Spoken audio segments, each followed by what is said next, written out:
New year அதுமா vacuum cleaner open பண்ணது ரொம்ப தப்பா போயிருச்சு. நெறைய பேர் வீட்ல வேக்கம் கிளீனர் வாங்கிட்டு 1 வாட்டி, 2 வாட்டி யூஸ் பண்ணிட்டு சும்மா போட்டு வச்சிருப்பீங்க. பட் நான் 2 மாசத்துக்கு ஒரு தடவ வீடு ஃபுல்லா கிளீன் பண்ணுவேன். அண்ட் 2 மாசத்துக்கு ஒரு தடவ ஓப்பன் பண்ணி இந்த டேங்க்கையும் கிளீன் பண்ணிடுவேன். என்னடா உள்ள கல்லுலாம் கிடக்குன்னு பார்க்காதீங்க. அது தெர்மாக்கோல். நெறைய ப்ராடக்ட்லாம் அன்பாக்சிங் பண்ணுவேன் இல்லையா? ஸோ அதுவும் சேர்த்து வேக்கம் பண்ணியிருக்கேன். வேக்கம் பண்றப்போ மாஸ்க் போடுறீங்களோ இல்லையோ, வேக்கம் கிளீனர் ஓப்பன் பண்றப்போ கண்டிப்பா மாஸ்க் போட்டுக்கோங்க. ஆல்ரெடி ட்ரம்ல அவ்ளோ தூசி. அது போக இந்த ஃபில்டர்லேருந்து எவ்ளோ தூசி கலெக்ட் ஆகுதுன்னு பாருங்க.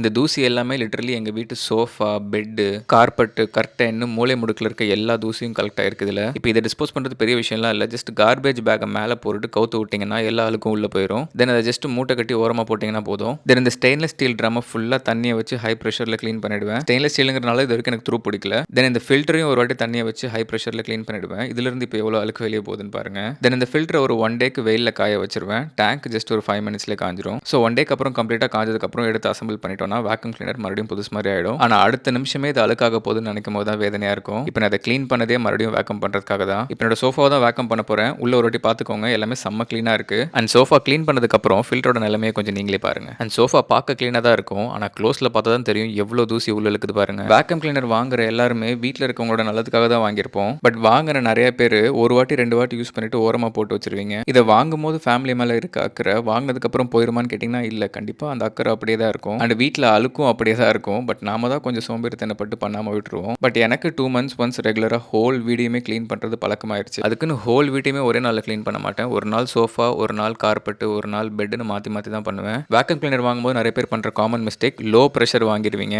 மினிமம் 16 கிலோ பாஸ்கல் ஆச்சும் இருக்கணும். என்னோட வேக்கம் கிளீனர் 21 கிலோ பாஸ்கல். இன்னைக்கு சோஃபாவை மட்டும் வேக்கம் கிளீனர் பண்ணி முடிச்சுட்டு உங்களுக்கு இதை ஓப்பன் பண்ணி காமிக்கிற 2 மாஸ்க் போட்டுட்டு, ஏன்னா எனக்கு பயங்கரமான டஸ்ட் அலர்ஜி இருக்கு. சோஃபாவை க்ளீன் பண்றதுக்கு முன்னாடி வெள்ளை வெள்ளேன்ற இந்த ஃபில்டர் இப்போ எவ்வளவு தூசி ஆயிருச்சுன்னு பாருங்க. இவ்வளவு அழுக்கும் ஜஸ்ட் இந்த சோஃபால இருந்து மட்டும் வந்திருக்கு. ஸோ வேக்கம் கிளீனர் வாங்கலனா பரவாயில்ல. பட் வாங்கியிருந்தீங்கன்னா தயவு செஞ்சு ஓரமா வைக்காதீங்க. ரெகுலரா யூஸ் பண்ணுங்க.